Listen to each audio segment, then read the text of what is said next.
नमस्कार दोस्तों, Jharkhand coaching classes के यूट्यूब चैनल में आप लोगों का स्वागत है। हम लोग यहाँ पे यूपीएससी के प्रीवियस ईयर क्वेश्चन को डिस्कस कर रहे हैं। 2013, 14 और 15 ये 3 साल के क्वेश्चन को हम लोग डिस्कस कर चुके हैं और इस आधार पे हम लोग ये भी जान चुके हैं कि सबसे बेस्ट सोर्स जो है एंशिएंट हिस्ट्री के लिए वो क्लास 11 का एनसीईआरटी का जो आर्ट एंड कल्चर का बुक है वो है, और इसको हम लोग यहाँ पे पढ़ भी रहे हैं। दूसरे सीरीज के अंतर्गत chapter wise line by line इसको समझाने का आपको प्रयास किया जा रहा है कि कैसे पीटी के लिए पढ़ा जाए और कम समय में कैसे रिवीजन करके हम ज़्यादा से ज़्यादा तथ्यों को याद रख सकते हैं।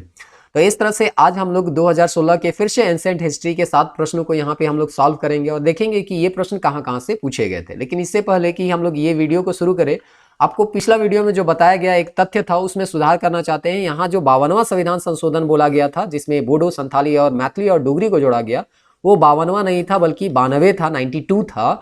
और इस तरह से आपको खुद भी यहाँ पे थोड़ा सा ध्यान देते तो यहाँ पे 92 में ही 71वां संविधान संशोधन हो चुका था।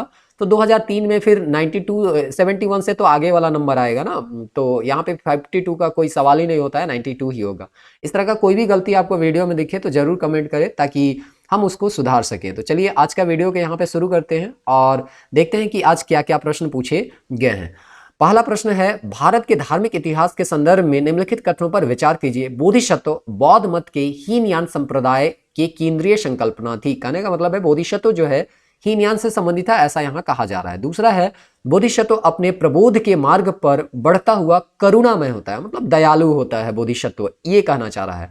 दूसरा है, तीसरा स्टेटमेंट है, बोधिसत्व समस्त सचेतन प्राणियों को उनके प्रबोध के मार्ग पर चलने में सहायता करने के लिए स्वयं के निर्वाण प्राप्ति विलंब करता है, मतलब वो निर्वाण प्राप्त कर सकता है लेकिन फिर भी वो निर्वाण प्राप्त नहीं करता है, वो विलंब करता है, मतलब रुक जाता है। इसका सही आंसर आपको जानने के लिए यहाँ पे देखिए कि एनसीईआरटी जो है यहाँ हेडिंग दिया गया है महायान बौद्ध मत का विकास और उसके अंतर्गत बोधिसत्व दिया है। तो पहला स्टेटमेंट तो ऐसे ही आपका गलत हो जाएगा कि यहाँ पे बोधिसत्व और हीनयान दिया है, तो ये स्टेटमेंट तो बिना पढ़े, मतलब हेडिंग देख के आप गलत कर सकते हैं और इस तरह से आपका ऑप्शन ए और ऑप्शन डी कट जाएगा। अब देखते हैं कि बी और सी में यानी कि दूसरा और तीसरा जो तथ्य है वो कितना सही है या गलत है। इस लाइन को पढ़िए, आराम से आपको पता चल जाएगा। बोलता है कि हीनयान के बारे में और महायान के बारे में बोलता है, तो हम यहाँ से ही पैराग्राफ पढ़ देते हैं। ईसा के प्रथम सदी के बाद बौद्ध अवधारणाओं में व्यवहार में बदलाव नजर आते हैं। तो प्रथम शताब्दी के बाद, यहाँ सदी के बाद जो है बौद्ध धर्म में थोड़ा थोड़ा बदलाव देखने को मिलता है। प्रारंभिक बौद्ध मत में निर्वाण के लिए व्यक्ति प्रयास को विशेष महत्व दिया जाता है, व्यक्तिगत प्रयास को विशेष महत्व दिया जाता था। मतलब जो निर्वाण प्राप्ति है उसमें व्यक्तिगत प्रयास करने का बात किया जा रहा था। बुद्ध को भी एक मनुष्य ही समझा जाता था जिन्होंने व्यक्तिगत प्रयास से प्रबोधन और निर्वाण, जिसको निवान लिखा गया, निर्वाण प्राप्त किया था। मतलब व्यक्तिगत, आप बिना किसी के सहायता से आप खुद से निर्वाण प्राप्त कर सकते हैं। परंतु धीरे धीरे एक मुक्तिदाता की कल्पना उभरने लगी। मतलब जैसे कि होता है ना कि कोई हमको गाइड करे, तो वो गाइड के रूप में कोई मुक्तिदाता का अवधारणा यहाँ उभरने लगा और यह विश्वास किया जाने लगा कि वो मुक्ति दिलवा सकता है। तो इस तरह से हम मुक्ति का दाता, जैसे कि टीचर होता है जो आपको सक्सेस दिलाता है, तो उसी तरह से निर्वाण प्राप्ति के लिए एक मुक्तिदाता की खोज होने लग गई। ये ईसा की प्रथम सदी का बात कहा जा रहा है। साथ ही साथ बोधिसत्व की अवधारणा भी उभरने लगी। तो ये महायान मत जो है वो हीनयान से कैसे महायान में जब कन्वर्ट हो रहा था उस समय के बारे में बात कर रहा है कि ये बोधिसत्व की अवधारणा भी इसी दौरान उभरी और इसीलिए हम लोग हीनयान को वहां पे काटे। ये चूंकि महायान बौद्ध का एक पार्ट था। बोधिसत्व को परम करुणामय जीव माना जाता है। देखिए यहाँ पे आपको दूसरा स्टेटमेंट जो है वो सही मिल गया कि ये बोधिसत्व जो है परम करुणा, तो ये दूसरा स्टेटमेंट तो आपका सही हो जाएगा। उसके बाद आगे लाइन पढ़ते हैं, जो अपने सत्कार्यों से पुण्य कमाते हैं लेकिन ये इस पुण्य का प्रयोग दुनिया को दुखों में छोड़ देने के लिए नहीं और निर्वाण प्राप्ति के लिए नहीं करते, बल्कि वो इससे दूसरों की सहायता करते हैं। मतलब वो चाहते तो इससे पुण्य जो कमाए हैं उससे वो निर्वाण प्राप्ति कर सकते हैं, लेकिन वो निर्वाण की प्राप्ति नहीं करते हैं। ये जो पुण्य कमाए हैं उससे वो दूसरों की सहायता करते हैं और बुद्ध और बोधिसत्व की मूर्ति की पूजा इस परंपरा का एक महत्वपूर्ण अंग बन गई। तो महायान का बुद्ध का पूजा करना और उनकी मूर्तियां, बोधिसत्व का पूजा करना, ये महान अंग बन गया एक तरह से। जो कि पहले मनुष्य समझा जाता था, बुद्ध को एक महापुरुष समझा जाता था, उसको भगवान का रूप दे दिया गया महायान बौद्ध संबंध में। और जो ये निर्वाण प्राप्त कर सकते थे बोधिसत्व, वो निर्वाण प्राप्त करने के बजाय कुछ समय के लिए अपने निर्वाण प्राप्ति को रोक देते हैं और दुनिया की सहायता में लग जाते हैं, जो कि तीसरा स्टेटमेंट आपको यहाँ पे दिया गया है। बोधिसत्व समस्त सचेतन प्राणियों को उनके प्रबोध के मार्ग पर चलने में सहायता करते हैं और स्वयं के निर्वाण प्राप्ति में विलंब करते हैं। तो डायरेक्ट एनसीईआरटी से आपको पूछा गया था पहला स्टेटमेंट तो आप अगर सरसरी निगाह से भी पढ़े हैं तो इसका जवाब जान सकते थे कि ये महायान का है, और इस तरह से आप 50-50 कर सकते थे, और अगर डिटेल से पढ़े हैं आपको याद हो गया है तो आंसर आप बी तक पहुंच सकते थे। चलिए ये चीज हम लोग देख लिए। हीनयान के बारे में दिया गया है, तो जो महायान था उससे पहले हीनयान कहा जाता था, लेकिन हीनयान जो है अपने आप को हीनयान कहलाना पसंद नहीं करते थे, थेरवाद कहलाना पसंद है, क्योंकि थेर का अर्थ होता है प्रतिष्ठित शिक्षक, और उन्हीं के बताए रास्ते पे वो लोग चलते थे और बुद्ध को एक महापुरुष के तौर पे मानते थे। चलिए अब यहाँ पे एक बहुत ही आसान सवाल इस 2016 में पूछा गया कि सम्राट अशोक के राजादेशों को, मतलब जो अभिलेख था उसका सबसे पहले कौन पढ़ा, विकूटन किसके द्वारा किया गया, तो जेम्स प्रिंसेप है, कहीं पे भी आपको मिल जाएगा। 1837 में ब्राह्मी लिपि को ये पढ़े थे, और इस तरह से धीरे धीरे हमको 1815 में जो मास्की में अभिलेख प्राप्त होता है उससे इसका नाम खुद अशोक पता चलता है, क्योंकि शुरुआत में देवान पिय या पियोदशी के नाम से इसको पाया गया था। अशोक से संबंधित और भी बहुत सारे तथ्य हैं जिसको आपको पढ़ लेना चाहिए।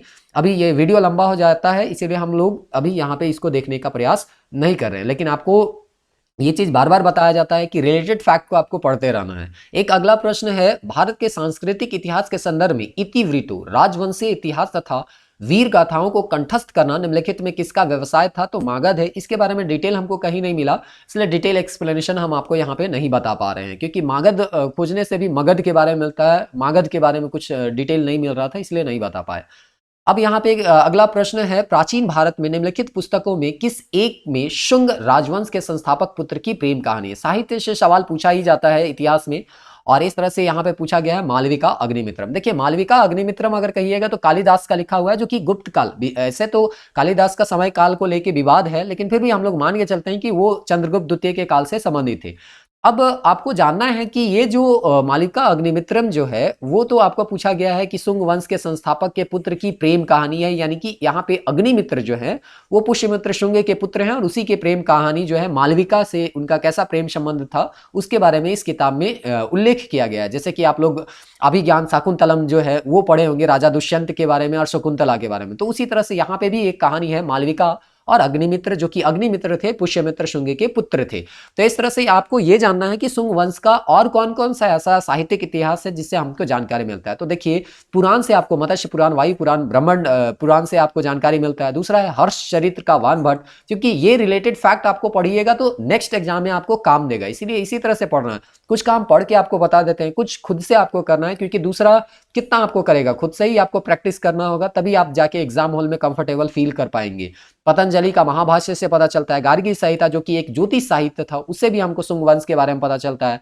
मालविका अग्निमित्रम जो कि पूछा गया था अभी, कालिदास का एक नाटक है जिसमें मालविका और अग्निमित्र जो कि पुष्यमित्र शुंग के पुत्र थे उनकी प्रेम कहानी के बारे में यहाँ पे बताया गया है। फिर दिव्यवदान बौद्ध ग्रंथ है, उससे भी हमको शुंग काल के बारे में पता चलता है। इसी प्रकार से आपको यह भी जानना है कि कालिदास का अगर उल्लेख आया है तो कालिदास के बारे में जानिए कि कालिदास जो है गुप्त काल से संबंधित है, और वो 7 ग्रंथ उनका मिलता है। 2 महाकाव्य है, रघुवंशम, कुमार संभव। आपको पूछा जा सकता है कि ये किनके द्वारा रचित किया गया है। खंड काव्य में मेघदूत, ऋतु श्रृंगार आता है, और 3 नाटक जो कि बहुत फेमस है, जिसमें मालविका अग्निमित्रम हो गया, विक्रमोशीर करके दिया गया है। फिर अभिज्ञान शकुंतलम, आप लोगों में से अधिकांश को अभिज्ञान शकुंतलम, राजा दुष्यंत और शकुंतला का कहानी तो जरूर सुने होंगे। एक पिक्चर भी अभी हाल फिलहाल में आने वाला है शाकुंतलम करके। तो इस तरह से भारत का शेक्सपियर के तौर पे जाना जाता है कालिदास को। तो इस तरह से आपको ये थोड़ा बहुत आपको आइडिया होना चाहिए कि क्या है क्या नहीं रिलेटेड फैक्ट, क्योंकि सेम क्वेश्चन तो रिपीट होता नहीं है, लेकिन रिलेटेड फैक्ट जो है वो बार बार रिपीट किया जाता है यूपीएससी के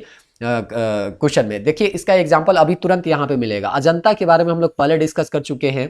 वहां पे पूछा गया था कि अजंता जो है वो केवल एक धर्म को वहां पे पेंटिंग किया गया है या मूर्ति मिला है। दूसरा है यहाँ पे एलोरा से वहां पे है, तो एलोरा में आपका तीनों धर्म का मिलता है, ब्राह्मण धर्म का भी मिलता है, जैन धर्म का भी और बौद्ध धर्म का, इससे संबंधित पूछा गया था। और महाबलीपुरम के बारे में भी हम लोग देखे थे, वहां किरात अर्जुनीय और भागीरथी के बारे में दिया गया था कि वो कहाँ का है, तो पल्लव वंश का 7वीं-8वीं शताब्दी में बना हुआ महाबलीपुरम। दोनों तो रॉक कट है, ये चीज हम लोग जानते हैं, यानी चट्टान को काट के ही बनाया गया है। तो इस तरह से अजंता और महाबलीपुरम के रूप में ज्ञात 2 ऐतिहासिक स्थलों के बारे में समान क्या है, ऐसा यहाँ पे पूछा जाए। दोनों एक ही समय काल में निर्मित हुए, यह बिल्कुल गलत है, क्योंकि हम लोग यहाँ पे आपको बताए थे महाबलीपुरम जो है वो 7वीं-8वीं शताब्दी के आसपास है, लेकिन अजंता जो है प्रथम ईस्वी पूर्व से लेके 5वीं ईस्वी पूर्व के बीच का बना हुआ है। ये चीज अभी हम लोग अभी देखेंगे। तो ये स्टेटमेंट तो आपका यहाँ पे गलत हो जाएगा, और इस तरह से यहाँ पे स्टेटमेंट 1 अगर आप यहाँ पे काट दीजिएगा तो यहाँ पे आपका ऑप्शन ए और ऑप्शन सी यहाँ पे बिल्कुल कट जाएगा। तो एक भी भी अगर थोड़ा बहुत गेस कर लेते हैं तो फिर से 50-50 में आप पहुंच जाइएगा। तो हमेशा कम से कम एक आध स्टेटमेंट आप काटिए और 50-50 में आप पहुंच जाइए। दोनों एक ही धार्मिक संप्रदाय से संबंधित है। अब यहाँ पे याद कीजिए, मालविका महाबलीपुरम में आपको हम बोल रहे हैं अर्जुन जो है वो शिव की तपस्या कर रहे हैं, या भागीरथी जो है गंगा के अवतरण के लिए तपस्या किया जा रहा है, और अजंता बुद्ध से संबंधित है। दोनों एक धर्म से कैसे संबंध हुए? तो इस तरह से यहाँ पे स्टेटमेंट 2 भी कट गया, और स्टेटमेंट 2 अगर काट दीजिएगा तो फिर से आपको यहाँ पे जाना होगा, क्योंकि यहाँ पे दिया है उपयुक्त कथन में से कोई नहीं, मतलब 3 भी हो सकता है सही है, 3 हो सकता है गलत है। लेकिन इतना तो पता होगा कि ये दोनों चट्टान को काट के बनाया गया है, शिलाकृत स्मारक है, इसलिए ये स्टेटमेंट सही है। और आंसर आपका आ जाता है आंसर केवल 3 अर्थात ऑप्शन बी। तो ये सारा चीज आपको आर्ट एंड कल्चर के जो वीडियो अभी हम लोग एक सीरीज चलाए हैं उसमें सारा डिटेल से आपको बताया जाएगा कि कुल यहाँ 26 गुफा है जो कि महाराष्ट्र के औरंगाबाद के निकट अजंता के गुफा में आपको पाए गए हैं। और यहाँ पे ईसा पूर्व 1वीं शताब्दी से लेके 5वीं शताब्दी के यहाँ पे चित्र पाए गए हैं, और इस तरह से ये बौद्ध धर्म से संबंधित है। ये चीज अभी आपको जाना है, क्योंकि आपको पूछा गया था एलोरा जो है वो बौद्ध, जैन और ब्राह्मण तीनों धर्म से संबंधित है, लेकिन अजंता है यहाँ पे केवल बौद्ध के बारे में यहाँ पे हमको पेंटिंग वगैरह देखने को मिलता है। उसके बाद महाबलीपुरम के बारे में भी बताया गया था, 7वीं-8वीं शताब्दी में ये बना हुआ था पल्लव काल में। तब महाबलीपुरम कहाँ पे है? तमिलनाडु में है। गंगा अवतरण के और किरात अर्जुन, मतलब विवाद है, कोई मानते हैं कि भागीरथी का वो तपस्या करते हुए फोटो दिखाया गया, जैसे ये फोटो अगर देखिएगा तो भागीरथी का लगता है, लेकिन कोई बोलता है कि हाँ ये किरात अर्जुनीय है, यानी कि अर्जुन जो है वो शिव का तपस्या कर रहे हैं पशुपत अस्त्र के लिए। तो इस तरह से यहाँ पे ये चीज आपको तीसरा बार रिपीट हो रहा है। 4 साल का हम लोग क्वेश्चन डिस्कस किए हैं 2013 से लेके 2016 में, और ये जो है इमेज आपको अभी यहाँ पे तीसरा बार दिखाया जा रहा है, मतलब 4 साल में 3 बार इससे रिलेटेड फैक्ट पूछा गया है। इसीलिए आपको बोला जा रहा है कि एनसीईआरटी का वीडियो जो है उसको आप बार बार पढ़ने के लिए एनसीईआरटी बोला जा रहा है, और वीडियो को आप देख लीजिए, और एक बार भी अगर आप उसको पढ़ लेते हैं तो आसानी से वो जो किताब है आर्ट एंड कल्चर से अगर वहां से प्रश्न आता है तो बिल्कुल नहीं छूटेगा, ऐसा हम उम्मीद करते हैं। चलिए अगला प्रश्न है चोल काल से संबंधित है। यहाँ पे पूछा है एरीपति जो है इसके बारे में विवरण दिया गया है। भूमि जिससे मिलने वाला राजस्व अलग से ग्राम जलाशय के रख रखाव के लिए निर्धारित कर दिया जाता है, मतलब ग्राम के जो तालाब उलाब रहते हैं उसके लिए ये निर्धारित रहता है एरीपति। दूसरा है तनयूर, ये एक अकेले ब्राह्मण अथवा एक ब्राह्मण समूह को दान दिए गए ग्राम, ये दिया गया है। इसका एक्सप्लेनेशन घटिका प्राय मंदिरों के साथ संबंध विद्यालय। देखिए अगर नहीं पढ़े हैं तो ये चीज बनाना बहुत मुश्किल हो जाता है, लेकिन हाँ बेसिक जानकारी से ये सवाल बन सकता था। आप बहुत डिटेल नहीं भी पढ़े हैं, बहुत ज़्यादा इतना फैक्ट आपको याद नहीं भी रहता है, तो भी आप बेसिक इंफॉर्मेशन से बदल सकते हैं, इस सवाल को बना सकते थे। कैसे? तो हम लोग जानते हैं जो भी ब्राह्मण को दान दिया गया जमीन होता है उसको ब्रह्मदेह कहा जाता है, और ये कहीं पे भी आपको मिल जाएगा। मतलब कोई जरूरी नहीं है कि किसी गाइड गीता पढ़े या एनसीईआरटी पढ़े, कहीं पे भी अगर आप पढ़िएगा तो इसके बारे में आपको यहाँ पे देखने को मिल जाएगा कि देखिए यहाँ पे है यह अग्रहार, ब्राह्मणों को दान दिए गए भूमि को अग्रहार हम लोग कहते थे, या ब्रह्मदेह के नाम से भी यहाँ पे अलग अलग काल में जाना जाता था। तो ये अग्रहार होगा या ब्रह्मदेह होगा, तो चोल काल में इसको अग्रहार के नाम से यहाँ पे जाना जाता था। तो यहाँ पे दूसरा स्टेटमेंट तो आपका जो दिया गया है वो गलत हो जाएगा, तनयूर जो होगा वो नहीं होगा, ये आपका अग्रहार होगा। और इस तरह से अगर ऑप्शन 2 को अगर एलिमिनेट कर देते हैं तो एक ऑप्शन कट जाएगा और यहाँ पे सी ऑप्शन कट जाएगा। अब आपके पास ऑप्शन रहेगा 1 और 3, और बच जाएगा 3। तो आपको एक जो एरीपति है उसके बारे में जानना होगा, और ये थोड़ा सा मुश्किल हो सकता था अगर आप ध्यान से नहीं पढ़े होंगे, क्योंकि कभी कभी क्या होता है कि कोई चीज होता है कि एग्जाम हॉल में कभी कभी याद नहीं होता है। देखिए तनयूर के बारे में थोड़ा बहुत आपको यहाँ पे बताना चाहते हैं, क्योंकि यहाँ पे नहीं है। तो एरियाम जो है इसके बारे में है कि यहाँ पे लिखा है कि तालाब के मरम्मत के लिए वसूला गया एक प्रकार का ये टैक्स था, मतलब जो जलाशय वहां बोला गया वहां पे हम तालाब मान के चल सकते हैं, और इस तरह से एरियाम के बारे में यहाँ पे बताया गया। उसके बाद अगर हम यहाँ पे जो प्रशासन है उसके बारे में देखें, जैसे कि यहाँ पे तनयूर यहाँ पे बोला गया है कि ठीक है आप यहाँ पे, एक मिनट, यहाँ क्वेश्चन जो है ये आपको तनयूर दिया गया है और यहाँ पे ब्रह्मदान है, तो आप तनयूर के बारे में भी अगर जान रहे हैं तो आप ये स्टेटमेंट 2 को काट सकते थे। तनयूर के बारे में अगर आप देखिएगा तो यहाँ पे स्थानीय प्रशासन अगर हम चोल काल का देखें तो ये जो है पूरे साम्राज्य को 6 मंडल में बांटते हैं। मंडल जो है वो आपका कोट्टम और वलनाडु में बटा हुआ रहता है, और वलनाडु को जो है वो नाडु जिसको हम लोग डिस्ट्रिक्ट कहते हैं उसमें बटा हुआ रहता है, और इस तरह से नाडु का जो सभा होता है उसको नट्टार कहते हैं। ये सब चीज आपको पढ़ना पड़ेगा, क्योंकि चोल काल भी बहुत इंपॉर्टेंट है, इससे भी सवाल आता है। अब यही चीज जो नाडु होता है यानी जो जिला होता है उसको कुर्रम में यहाँ पे विभाजित किया जाता है, और कहीं कहीं बड़े नगर जहाँ पे होते हैं तो वहाँ पे कुर्रम एक अलग ही प्रकार का कुर्रम होता है, यानी कि जैसे हम लोग यहाँ पे बोल सकते हैं सब डिविजनल जो होता है उस तरह से यहाँ पे सब डिविजन यहाँ पे किया जा सकता है, में बांटा जा सकता था इसको तनयूर के रूप में। तो बड़े जो थी शहर होते थे उसमें तनयूर, तो तनयूर जो होता है वो ब्राह्मण को दिया गया दान नहीं, बल्कि वो एक प्रशासनिक इकाई था, और इस तरह से सबसे छोटी इकाई जो है वो ग्राम थी। तो इस तरह से अगर उसको आप जानते हैं तो 50-50 एलिमिनेशन से यहाँ पे पहुंच सकते थे। और इसके बारे में एरिपति या यहाँ पे आपको जाना था कि ये जो जलाशय के लिए दिया गया था, तो ये स्टेटमेंट सही है। तो स्टेटमेंट सही है। उसके बाद घटिका जो है ये भी आपका सही आपका जानना था, क्योंकि 3 तो सही है तो इसको आपको जाना नहीं था। अगर एक आप जान रहे हैं कि ये सही हो गया, तो 3 तो बी में भी था ऑप्शन और डी में भी था, आपको जानना था एक सही है कि नहीं। तो इस तरह से एक भी सही है, तो आंसर हमारा हो जाएगा 1 और 3। अगला प्रश्न यहाँ पे हम देखते हैं जो कि संबंधित है यहाँ पे आपका जो दर्शनीय स्थल है उससे है, बोध गया। आपको तो ये बहुत फेमस है, बोध गया कहाँ पे है, तो गया में है। अब यहाँ पे आपको जानना है कि यहाँ जो क्षेत्र दिया गया है उससे ये सुमेलित है या नहीं है। तो बोध गया कहाँ, यहाँ पे आपका बोध गया हम लोग जानते हैं बिहार में है। और बघेलखंड अगर आप देखिएगा तो बघेलखंड के अगर यहाँ पे अगर आपको मैप अगर थोड़ा भी अगर देखे होंगे तो यहाँ पे देखिए मालवा का पठार है, मालवा के पठार के बाद आपको बुंदेलखंड मिलता है, बुंदेलखंड के बाद यहाँ पे आप जाइएगा तो कैमूर मिलेगा, और कैमूर के बाद यहाँ पे अगर आप देखिएगा तो बघेलखंड यहाँ पे देखने को मिलेगा, जो कि एमपी जो है, मध्य प्रदेश जो यहाँ पे है, उसके हम लोग मान के चलते हैं ये उत्तर और पूरब की दिशा में है, मतलब उत्तर पूरब दिशा में है। और उत्तर प्रदेश का यहाँ पे दक्षिण और यहाँ पे पूरब दिशा में बघेलखंड यहाँ पे पड़ता है। यूपी यहाँ नहीं पड़ता है, क्योंकि यूपी देखिए गया हुआ आपको यहाँ, गया यहाँ दिख रहा है और बघेलखंड यहाँ दिख रहा है, तो ये दोनों के बीच में बहुत ज्यादा डिफरेंस है। इसलिए पहला स्टेटमेंट अगर आप देखिएगा तो ये स्टेटमेंट आप काट दीजिए, एक काट दीजिएगा तो ऑप्शन ए कट जाएगा, ऑप्शन डी कट जाएगा, फिर से आप वापस बी में आ जाएगा। ऐसा नहीं है कि देखिए बोध गया बहुत फेमस है और बघेलखंड भी आप जान सकते थे, क्योंकि मैप अगर आप कर रहे हैं, ज्योग्राफी पढ़ रहे हैं, तो ज्योग्राफी में तो आपको फिजिकल ज्योग्राफी में ये सब सारा चीज पढ़ना ही पड़ा होगा इंडिया का जब आप पढ़ते हैं। उसके बाद अगला जो यहाँ पे दिया है खजुराहो, खजुराहो हम जानते हैं एमपी का एरिया पड़ता है। और बुंदेलखंड जो है इसको तो कौन नहीं जानता है कि एमपी का एरिया में पड़ता है। बुंदेलखंड में सबसे अगर जगह देखिएगा तो झांसी है, जो कि कुछ एरिया यहाँ पे यूपी में भी पड़ता है। और इस तरह से झांसी से अगर आप देखिएगा तो झांसी से लगभग आपका 175 किलोमीटर के दूर में आपका बसा हुआ है खजुराहो। यहाँ पे बहुत सारे मंदिर मिले हैं, तो ये चीज आपका स्टेटमेंट सही हो जाएगा। तो स्टेटमेंट 2 है, तो ये तो सही रहेगा। सिरडी जो है यहाँ पे कंफ्यूजन हो सकता था, क्योंकि सिरडी जो है महाराष्ट्र का एरिया पड़ता है और विदर्भ भी जो है वो महाराष्ट्र का एरिया पड़ता है। लेकिन डिटेल में अगर देखिएगा तो विदर्भ में जो 11 डिस्ट्रिक्ट है महाराष्ट्र के, उसमें सिरडी में जो डिस्ट्रिक्ट है, यानी कि सिरडी जहां पे है, जिसको हम लोग कहते हैं अहमदनगर में है, तो ये जो अहमदनगर है वो इन 11 डिस्ट्रिक्ट में आपका नहीं आता है। तो इस तरह से ये थोड़ा सा दिक्कत हो सकता था, क्योंकि इतना डिटेल कितना पता रहेगा कि कौन सा जिला में है और विदर्भ में 11 जिला कौन कौन है, इसमें आता है कि नहीं है। लेकिन ठीक है, 3 स्टेटमेंट नहीं भी अगर आपको पता है तो भी आप इसका आंसर को जान सकते थे।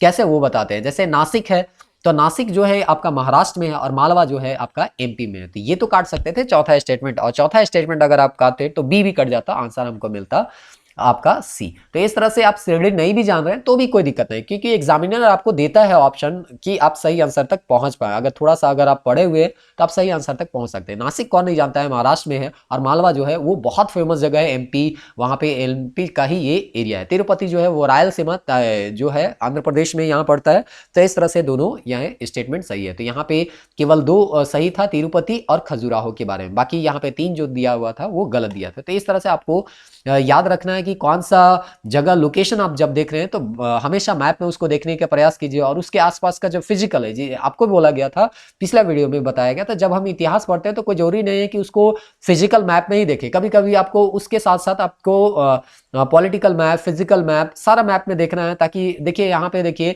ये तो आपका पॉलिटिकल जगह नहीं दिया, ये फिजिकल दे दिया, बुंदेलखंड, बघेलखंड, ये आपको फिजिकल जब तक आप नहीं पढ़िएगा मैप में तब तक ये चीज नहीं जानिएगा। तो इसीलिए आपको थोड़ा सा ब्रॉड माइंड होके पढ़ना होगा, सभी चीज विषयों को सम्मिलित रूप से पढ़ना होगा, चाहे वो हिस्ट्री हो चाहे वो ज्योग्राफी हो।